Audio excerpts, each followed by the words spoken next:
আসসালামু আলাইকুম। সন্ধ্যে ৭টা, বাংলাদেশ বেতার, খুলনা। খবর পড়ছে মির্জা নুরুজ্জামান। খুলনা সিটি কর্পোরেশনের প্রশাসক নজরুল ইসলাম মঞ্জু বলেছেন, সমন্বিত প্রচেষ্টার মাধ্যমে একটি পরিচ্ছন্ন, নিরাপদ ও বাসযোগ্য খুলনা মহানগরী গড়ে তোলা হবে। ডেঙ্গুর প্রকোপ শুরু হয়েছে। ডেঙ্গু পরিস্থিতি মোকাবেলায় চিকিৎসক সহ সংশ্লিষ্ট সকলকে আরও সচেতন ও দায়িত্বশীল হতে হবে। এই পরিস্থিতিকে রোগীদের ব্যবস্থাপত্র প্রদান, প্রয়োজনীয় ওষুধ সরবরাহ এবং মশক নিধন কার্যক্রম ইতিমধ্যে জোরদার করা হয়েছে।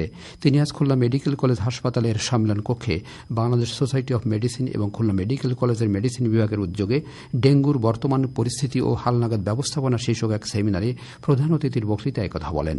কেসিসির প্রশাসক বলেন, মাঠ পর্যায়ের সমস্যাগুলো দ্রুত সমাধানের জন্য প্রতিদিন 2 দফায় কার্যক্রম পরিচালনা করা হচ্ছে। আমাদের লক্ষ্য কার্যকর প্রতিরোধমূলক ব্যবস্থা গ্রহণের মাধ্যমে রোগীর সংখ্যা কমিয়ে আনা, যাতে হাসপাতালে রোগীর চাপ কম থাকে। তিনি আরও বলেন, জলাবদ্ধতা নিরসন একটি বড় challenge.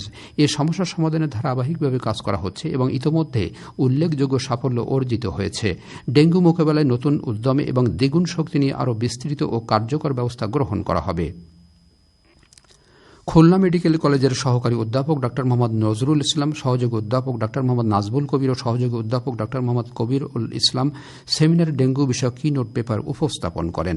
Bangladesh society of medicine Khulna শাখার আহ্বায়ক প্রফেসর ডা পরিতোষ কুমার রায়ের সভাপতিত্বে মেডিকেল কলেজের অধ্যক্ষ অধ্যাপক ডা গোলাম মাসুদ, মেডিকেল কলেজ ও হাসপাতালের পরিচালক ডা কাজী আইনুল ইসলাম, কলেজের উপাধ্যক্ষ অধ্যাপক ডা সৈয়দ আমানুল ইসলাম ও হাসপাতালের উপপরিচালক ডা সুজাত আহমেদ বিশেষ অতিথি ছিলেন। নজরুল বর্ষ বিভাগীয় পর্যায়ে উদযাপন উপলক্ষে এক প্রস্তুতিমূলক সভা আজ খুলনা বিভাগীয় কমিশনারের সম্মেলন কক্ষে অনুষ্ঠিত হয়। সবাই জানানো হয়, নজরুল বর্ষ উপলক্ষে সঙ্গীত, নৃত্য, চিত্রাঙ্কন, আবৃত্তি ও উপস্থিত বক্তৃতা প্রতিযোগিতার আয়োজন করা হবে। বিভাগীয় কমিশনার মোহাম্মদ আবদুল্লাহ হারুনের সভাপতিত্বে অতিরিক্ত বিভাগীয় কমিশনার সার্বিক আবু সাইদ মোহাম্মদ মঞ্জুর আলম, আনসার ও বিডিবি রেঞ্জ কার্যালয়ের উপপরিচালক এস.এম. আজিম উদ্দিন, রেঞ্জ ডিআইজি কার্যালয়ের পুলিশ সুপার মোহাম্মদ কামরুল ইসলাম, খুলনা আঞ্চলিক তথ্য অফিসের উপপ্রধান তথ্য অফিসার মোহাম্মদ মেহেদি হাসান, বিভাগীয় পর্যায়ের সরকারি বিভিন্ন দপ্তরের কর্মকর্তা, শিক্ষক, নজরুল গবেষক, গণমাধ্যম কর্মী, এনজিও সহ সামাজিক সাংস্কৃতিক সংগঠনের প্রতিনিধিরা এ সময় উপস্থিত ছিলেন। খুলনা বিশ্ববিদ্যালয়ের প্রশাসনিক ভবন সংলগ্ন আজ ঔষধি গুণসম্পন্ন বৃক্ষ কাইজেলিয়া গাছের চারা রোপণ করা হয়। বিশ্ববিদ্যালয়ের উপাচার্য প্রফেসর ড মোহাম্মদ রেজাউল করিম সহ শিক্ষক ও কর্মকর্তা কর্মচারীবৃন্দ এ সময় উপস্থিত ছিলেন। সাতক্ষীরা সদর উপজেলার বৈকারী ইউনিয়নের 50টি অসহায় পরিবারের মধ্যে আজ শুকনা খাবার বিতরণ করা হয়। 33 বিজিবি অধিনায়ক লেফটেন্যান্ট কর্নেল কাজী আশিকুর রহমান প্রধান অতিথি হিসেবে এসব খাবার বিতরণ করেন। বিজিবির অন্যান্য কর্মকর্তা সহ স্থানীয় গণ্যমান্য ব্যক্তিবর্গ এ সময় উপস্থিত ছিলেন। জাতীয় ভোক্তা অধিকার সংরক্ষণ অধিদপ্তরের সহকারী পরিচালকের নেতৃত্বে আজ সাতক্ষীরা দেওয়াটা উপজেলার সখীপুর বাজারে অভিযান চালিয়ে মেয়াদ উত্তীর্ণ ওষুধ বিক্রির অপরাধে একটি প্রতিষ্ঠানের মালিকের কাছ থেকে 30,000 টাকা জরিমানা আদায় করা হয়। এদিকে একটি ভ্রাম্যমাণ আদালত যশোরের বড়বাজারে এবং বাগেরহাটের মোরেলগঞ্জ উপজেলা স্বাস্থ্য কমপ্লেক্স এলাকায় অভিযান চালিয়ে বিভিন্ন অভিযোগে 70,000 টাকা জরিমানা আদায় করা হয়েছে। উপজেলা সহকারী কমিশনার ভূমি এ আদালত পরিচালনা করেন। খেলার খবর কাবাডি। মাগুরার মোহাম্মদপুর উপজেলার কাশীপুর সিন্দাইল বলফিল্ড মাঠে মাদক বিরোধী কাবাডি টুর্নামেন্টের আজকের খেলায় মৌসা যুব সংঘ 46 পয়েন্টে বাহাদুরপুর একাদশকে পরাজিত করেছে।